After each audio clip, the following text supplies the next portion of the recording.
All right. Good morning, church. Okay, guys, I'm gonna get straight into it. The 7 minutes isn't up yet. Oh, flip. Okay, I'm gonna get straight into it. I'm gonna go before 2002. I wasn't born, but my mom was. So she's been through a lot in life. She lost her mom, her family basically, or her father and mom, at a super young age. She lost it at a super young age, was ostracized by her family. She was hurt by the church people, and she relied heavily on her own strength.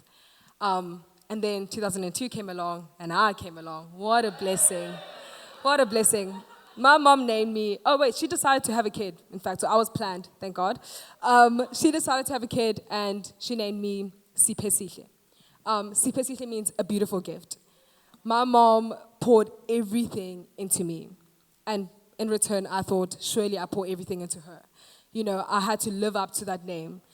I was a gift for her. I was placed on this earth for her. It's what I lived up to. So throughout my whole life, I've done so much. I've done going to school and making sure that academics are top-notch.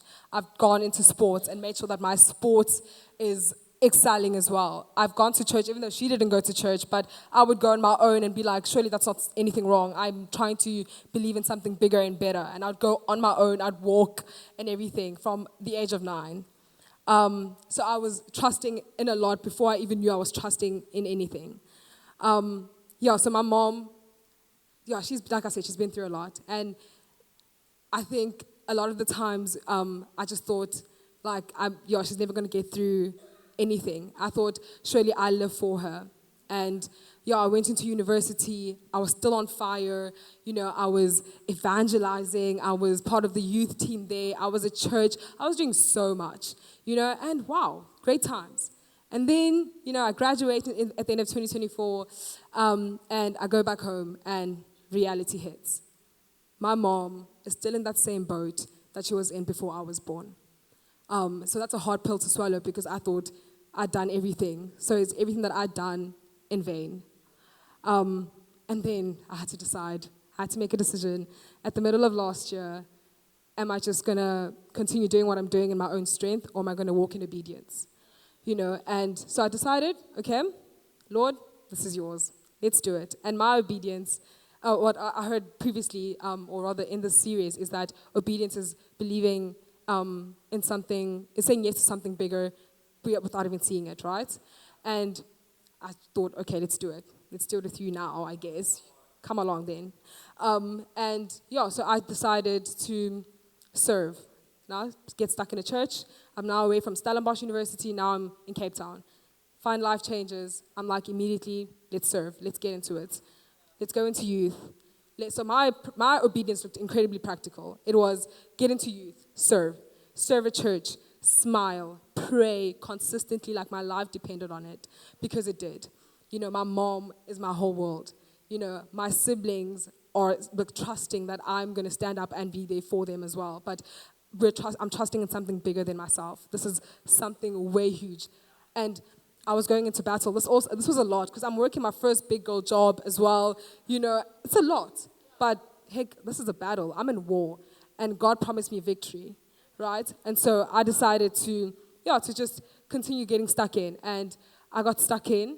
And my mom decided this year that she woke up one morning. I don't know if you guys know those suddenly moments in the Bible, but she had a suddenly moment in the beginning of this year. And she was like, surely we just walk? I was like, okay. She was like, surely we go on a hike? I was like, okay, let's do it. But then she said, surely we go to church. And my mom is not a church-going person. She's the most uncompromising person in the world. So she decides to go to church, and she's consistent. She wakes up before us now, right? And she's the one that's like, let's go to church. She's the one that's preaching the word, And during the series, she also decided to get baptized, And it's been so good. It's been so good. And she decided to walk in her own journey of obedience. And Tia, congrats as well for getting baptized, girl. But I think in that moment, like when I was hit with all of that, I thought, okay, I thought of Job, and I thought of the verse that said, though he slay me, yet I will hope in him. And I was proper slayed when I saw my mom in turmoil. I was proper slain and everything. But I decided this wasn't about me. There's a bigger purpose and a bigger story here. And I was going to pray that sun stand still prayer for myself. I don't know if you guys know the sun stand still prayer, but it's when Joshua is in the middle of a battle, the victory isn't won yet, and he decides to pray sun stand still over Gibeon and new moon over the valley of Ajalon. And that was my bold and specific prayer. That was me standing in faith. That was me knowing that there's victory at the end of it all. God has been so good in our lives. And I think what I realized throughout the series as well is that Joshua didn't get to that point without walking in obedience. He followed Moses. He led the people. He trusted God in battle. And at times it seemed tedious. Heck, they were walking around Jericho seven times up until the walls fell down. But he had walked in obedience to get to that point of faith. And so I had to walk that journey of obedience in order for us to get that victory as well, in order for my mom to shout that Hosea shout, so it's been so good. It's been so blessed being here. And so I just want to encourage you all, guys, I'm on time. That's great. I just want to encourage you all that if you're believing for something, if you're praying for something, if you're praying for your family, you're trusting in something, be specific with God. Talk to him, seek him, because he's there, he's listening, he knows what's on your heart, but he also wants you to action it. He's the God of miracles. He's the same God that made the sun stand still back then, and he is now as well.